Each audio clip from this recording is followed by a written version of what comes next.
ধরুন আপনি রাতে আপনার গাড়ি বা মোটরসাইকেল নিয়ে কক্সবাজারের উদ্দেশ্যে রওনা দিলেন। আপনার গাড়ি বা মোটরসাইকেলের হেডলাইটের আলো কি পুরো রাস্তা দেখা যায়? তা কিন্তু হয় না। বড়জোর ৫ থেকে ১০ মিটার সামনে দেখা যায়। কিন্তু আপনি কিন্তু ঠিকই আপনার গন্তব্যে পৌঁছে যান। কারণ যতটুকু দেখা যায় ততটুকু এগোলে আবার নতুন রাস্তা দেখতে পান। আমাদের জীবনটাও ঠিক এমনই। আমাদের পুরো ভবিষ্যৎ দেখার প্রয়োজন নেই। যতটুকু দেখা যায় ততটুকু এগিয়ে গেলেই হয়। আমরা অনেকেই মনে করি জীবন শুরু করার আগে আমাদের জানতে হবে আগামী ১০ বছর আমি কোথায় থাকবো, কোন কেরিয়ার আমার জন্য একেবারে পারফেক্ট, আমি সফল হব কিনা, আমার কোন সিদ্ধান্তটাই বা সঠিক। কিন্তু মজার বিষয় কি জানেন, স্পষ্টতা আসে চিন্তা থেকে নয়, কাজ থেকে।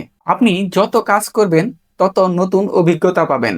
আপনি যত অভিজ্ঞতা পাবেন তত আপনি বুঝতে পারবেন কোন কাজটি আপনার জন্য করা সঠিক এবং কোন কাজটি করা আপনার জন্য সঠিক নয়। আমাদের দেশে অধিকাংশ মানুষই বসে বসে জীবনের উদ্দেশ্য খুঁজে, অন্যদিকে কিছু মানুষ ছোট ছোট পদক্ষেপ নেয়। এই যে মানুষগুলো ছোট ছোট পদক্ষেপ নেয় সেই মানুষগুলোই জীবন যুদ্ধে জিতে যায়। তাই আজ থেকে কখনোই নিজেকে এই প্রশ্ন করবেন না যে জীবনে কি করব, বরং নিজেকে প্রশ্ন করুন এই সপ্তাহে আমি কোন কাজটি শেষ করব, আজকে সবচেয়ে গুরুত্বপূর্ণ কাজ কোনটি, আমার জীবনের পরবর্তী ধাপটি কি। শুধুমাত্র এই ৩টি প্রশ্নই আপনার জীবনকে সিদ্ধান্ত নেওয়ার ক্ষেত্রে অনেক সহজ করে দেবে। মনে রাখবেন, স্পষ্টতা মানে পুরো জীবন দেখে ফেলা নয়। স্পষ্টতা মানে আপনি আজকে কোন দিকে এক ধাপ এগোবেন সেটা জানা। কারণ আপনার ভবিষ্যৎ একদিনে তৈরি হয় না, এটা তৈরি হবে আজকের একটি সিদ্ধান্ত, আগামীকালের একটি সিদ্ধান্ত এবং এরকম ছোট ছোট শত শত সিদ্ধান্তের কারণেই আপনার জীবন তৈরি হয়। তাই জীবনকে গড়তে হলে শুধুমাত্র পরবর্তী পদক্ষেপটি নিন। আজ থেকে ১০ বছর বা ১৫ বছর পর কি হবে